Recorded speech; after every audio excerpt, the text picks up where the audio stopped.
부의 성을 유지하고 있다 보니 상당히 스트레스를 받는다던가 질문을 받는다던가 어쨌든 이러한 불편함과 스트레스를 받는다는 내용이 담긴.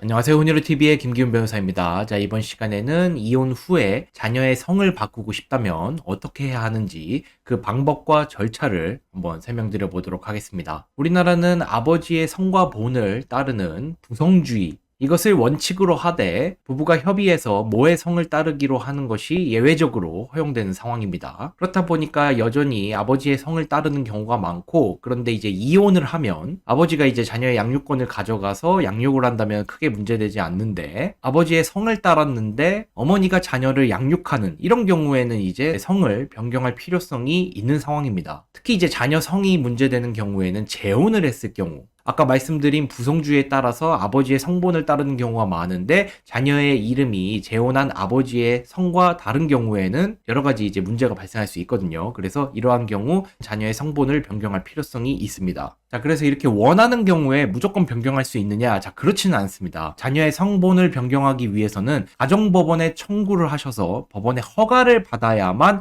가능합니다. 그래서 이것을 자의 성과 본의 변경 허가 심판 청구라고 하고, 법원이 이에 대한 심판을 해서 허가를 해야만 자녀의 성과 본을 변경할 수 있는 것입니다. 그래서 부모가 원하거나 자녀가 원한다고 해서 무조건 가능한 것은 아니고 법원의 허가를 받아야 한다는 점을 우리가 기억할 필요가 있습니다. 그래서 법원은 이제 무엇을 기준으로 판단하냐? 자, 일단은 변경할 필요성이 인정되어야만 합니다. 이 부분은 이제 민법에도 규정이 되어 있는 부분인데, 그 판단 기준은 바로 자녀의 복리가 최우선적으로 고려됩니다. 그래서 이 자녀의 복리라는 개념에는 여러 가지가 다 포함될 수가 있죠. 이혼 이후 양육 환경이 변경됨에 따라 자녀의 성과 본을 변경해야 될 필요성이 있을 수 있고, 재혼을 했을 때 재혼한 부의 성과 다른 경우, 그런 경우는 이제 정서적 충격이 있을 수도 있고 이에 따른 적응을 하지 못할 수도 있고, 여러 가지 사정을 모두 자녀의 복리에 포섭해서 우리가 평가할 수 있을 것입니다. 결국 그 성과 본을 사용함에 따라서 자녀가 여러 가지 불이익이 있고 피해를 본다면 자녀의 복리에 따라서 변경할 필요성이 있다고 인정될 가능성이 높겠죠. 그래서 이 자녀의 복리와 관련된 부분을 잘 설명할 필요가 있습니다. 그리고 자녀의 성본 변경 허가 심판 청구가 생각보다 어려운 이유는 바로 이것에 있습니다. 상대방, 즉 친부의 동의가 없을 수 있기 때문입니다. 자, 일단 상대방 친부의 동의가 필수적이냐? 자, 법원은 자녀의 성과본 변경 허가 심판 청구가 들어오면 이해관계인, 즉 친부의 의견을 묻게 됩니다. 우리가 이제 사전에 친부의 동의를 받아서 그 동의서나 의견서를 제출했다면 상관이 없을 것이지만, 그렇지 않은 경우가 대다수겠죠. 이혼한 상황에서 성과 본까지 변경한다고 하면 친부가 이를 동의하는 경우가 훨씬 더 적을 것으로 예상이 됩니다. 그런 경우에는 법원이 그 친부에게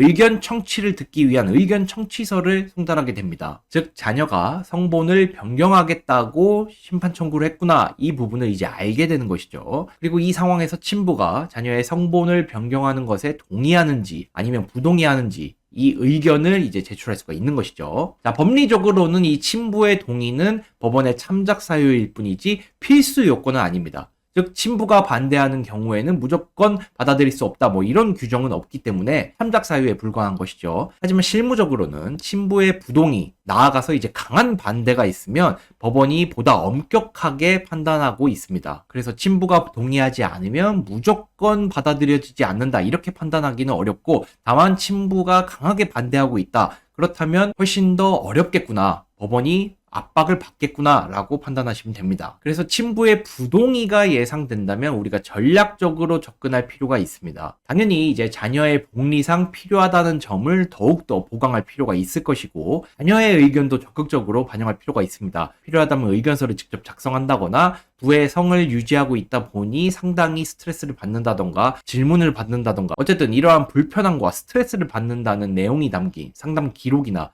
이런 것들도 제출할 필요가 있습니다. 그래서 자녀의 복리를 최우선적으로 앞세울 필요가 있고, 친부의 부동의는 다른 요소가 있는 것이 아니라 단순히 자신의 그냥 감정적인 부분이다, 그리고 자녀 복리 생각은 전혀 하지 않은 채 그냥 반대만 하는 것이다 라는 점을 어필할 필요가 있겠죠. 어쨌든 이제 친부의 동의는 제가 필수 요건은 아니고 참작 사유라고 했기 때문에 친부의 부동의가 있지만 자녀의 복리상 반드시 필요하다. 이 부분을 강조해서 법원을 잘 설득할 필요가 있을 것입니다. 그리고 이 과정에서 이제 자녀가 친부와 지금 소통하고 있는지, 친부가 지금 어떤 상태인지 이 부분을 이제 유리하게 설명하는 것도 중요할 것으로 보입니다. 저는 이제 심지어 친부 쪽을 제가 대리한 적이 있습니다. 그러니까 친부 쪽을 대리해서 이제 의견을 청취할 때 반대 의견을 제가 직접 쓴 적이 있는데, 그렇게 해서 이제 자녀의 성번 변경 허가를 제가 받아들여지지 않도록 한 적이 있습니다. 이제 해당 사안은 이제 자녀의 복리보다는 재혼을 위해서 일방적으로 변경을 통보한 사건이다 보니까 법원을 이제 역으로 제가 설득한 적이 있는데, 어쨌든 이렇게 이 친부의 동의 여부와 그 의견이 생각보다 중요합니다. 그래서 친부의 부동의가 있다면 전략적으로 접근해서 법원을 잘 설득할 필요가 있습니다. 이게 생각보다 그렇게 쉽게 되지는 않는 절차이기 때문에 긴장할 필요가 있습니다. 그래서 이제 법원이 변경할 것을 허가하는 것으로 심판이 나오면 이런 주문이 나옵니다. 사건 본인의 성을 어떤 것으로, 본을 어떤 것으로 변경할 것을 허가한다.